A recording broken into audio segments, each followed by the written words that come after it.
I stood in the lobby of my boutique hotel, the Heathbrook, reading the email that would change everything. My hands were shaking so badly I almost dropped my phone.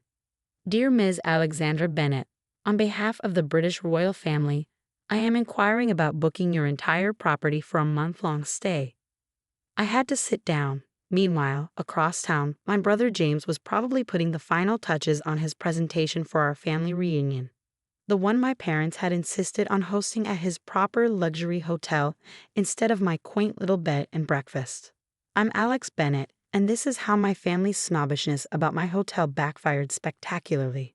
2 weeks earlier, I'd sat at my parents' dining table, listening to them gush about James's latest expansion of the Grand Bennett Hotel. 30 stories of pure luxury, my mother bragged, waving her wine glass. James really understands what sophisticated travelers want. I bit my tongue.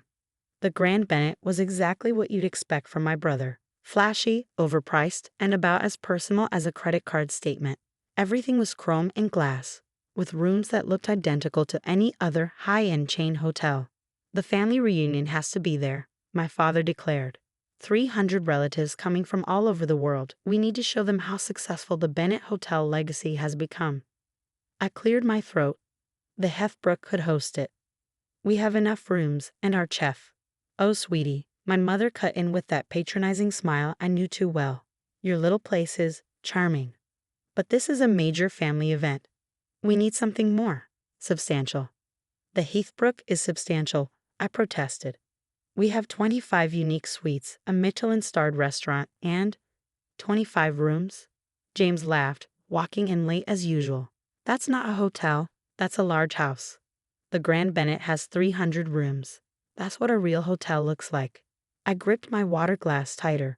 What they didn't know, what none of them had bothered to find out, was that my little place had just been named one of the top 10 boutique hotels in England by Travel and Leisure. The Heathbrook wasn't just a hotel. It was my vision of what hospitality should be. I'd bought the historic manor house 3 years ago, when everyone said I was crazy to leave the family business. James had even bet our father that I'd fail within 6 months. Instead, I transformed the 200-year-old estate into something unique.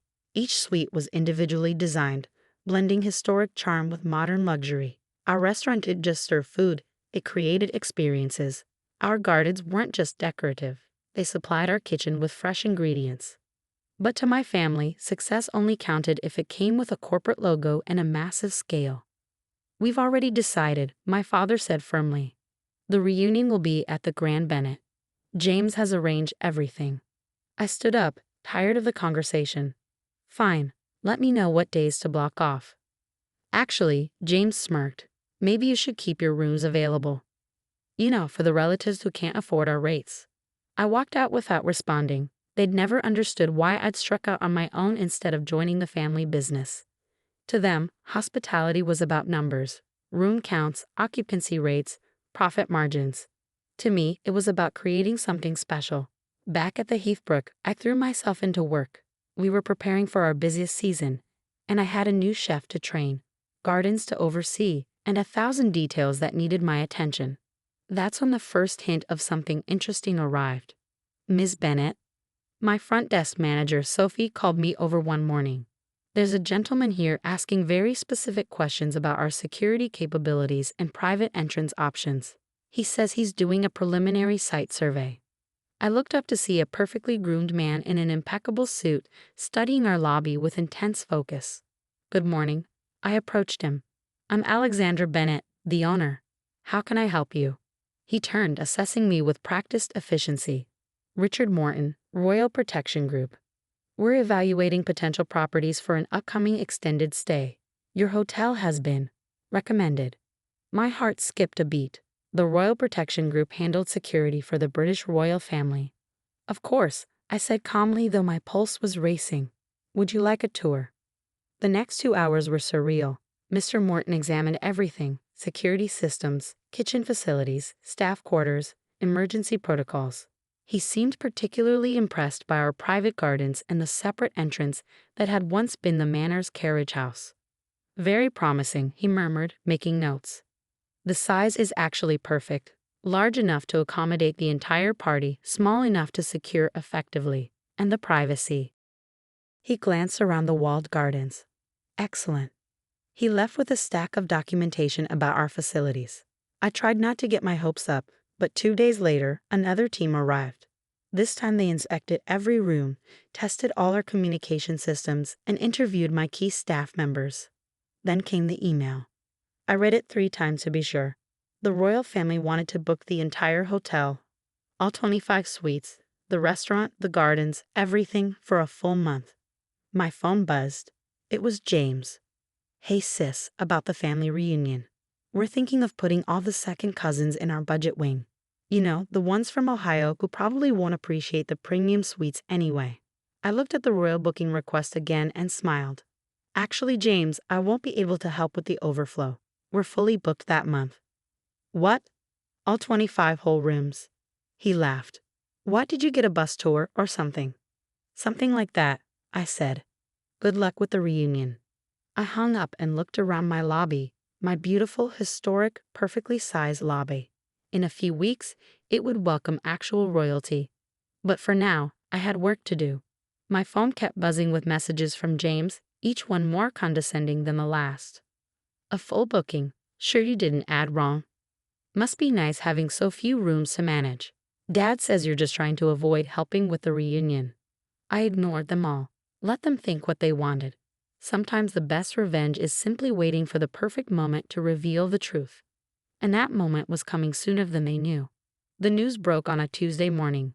British royal family chooses historic Heathbrook Hotel for extended summer stay. The headlines read. My phone exploded with notifications. Journalists requesting comments, industry colleagues offering congratulations, and of course, my family's messages. The first call came from James, his voice tight with disbelief. Is this some kind of joke? No joke, I replied calmly, watching my staff prepare for our final security inspection. The royal family will be occupying the Heathbrook for the entire month of July. But that's when the family reunion is scheduled. Oh dear, I said, not even trying to hide my satisfaction. How unfortunate. My parents arrived at the Heathbrook 20 minutes later, still dressed for their regular Tuesday tennis match. They stood in my lobby, looking around as if seeing it for the first time. Alexandra, my father said, using my full name like he always did when trying to exert authority. Why didn't you tell us about this? Like you told me about choosing James's hotel for the reunion, I countered. Besides, I was under a strict confidentiality agreement. My mother ran her finger along the pristine mahogany table, finding not a speck of dust. But surely they looked at the Grand Bennett too. James's hotel is so much more modern. Actually, I smiled. They specifically wanted the Heathbrook. Something about appreciating historic properties with character and discretion. James burst through the door, waving his phone. This is ridiculous. I've already arranged everything for the reunion. 300 rooms blocked off, special menus planned. And now you have 300 empty rooms, I finished. Maybe you can fill them with some bus tours. He flushed red at hearing his own words thrown back at him. You did this on purpose. Did what? Run my little place so well that it attracted the most prestigious clients in the country. Yes, I did do that on purpose. But what about the family reunion? My mother pressed. We can't cancel it now. I sat down at my antique reception desk, enjoying this moment perhaps more than I should have. Well, you have 2 options. You can either reschedule, or, I paused for effect, you can hold it at the Grand Bennett, knowing that while all our relatives are there, I'll be here, hosting the royal family. The silence that followed was delicious. Richard Morton chose that moment to arrive with his final security team. He nodded at me professionally. Miss Bennett, we're ready for the last walkthrough. Oh, and Her Royal Highness wanted me to personally commend you on your discretion regarding the booking. She was most impressed that nothing leaked to the press until the official announcement. My family stood there, open-mouthed, as I walked away with the royal security team. Through the lobby's security cameras, I watched their expressions change from shock to dawning realization. The next few weeks were a whirlwind of preparation, while James struggled to explain to our relatives why they needed to reschedule the reunion. I oversaw every detail of the royal visit preparations. My staff, always professional, rose to new heights of excellence. Then came the day of arrival. I stood with my team as the royal motorcade pulled up to our private entrance. The next hours were a blur of perfect service and flawless execution. Every detail we prepared, every special touch we planned, went off without a hitch. That evening, I received a personal note of thanks from Her Royal Highness, praising the hotel's charm, service, and attention to detail. I took a photo of the note and sent it to our family group chat, which had been suspiciously quiet lately.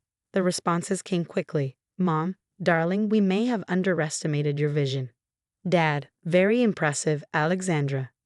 James, whatever. It's just one booking. But it wasn't just one booking. The royal stay put the Heathbrook on the global luxury map. Suddenly, my 25 rooms were the most sought-after accommodations in England. Our waiting list stretched months into the future. James's hotel, meanwhile, struggled with the aftermath of the cancelled reunion. Several relatives had refused to rebook, asking instead to be put on the Heathbrook's waiting list. 1 month later, I sat in my office, reviewing the latest press coverage. Forbes had just named the Heathbrook the top boutique hotel in Europe.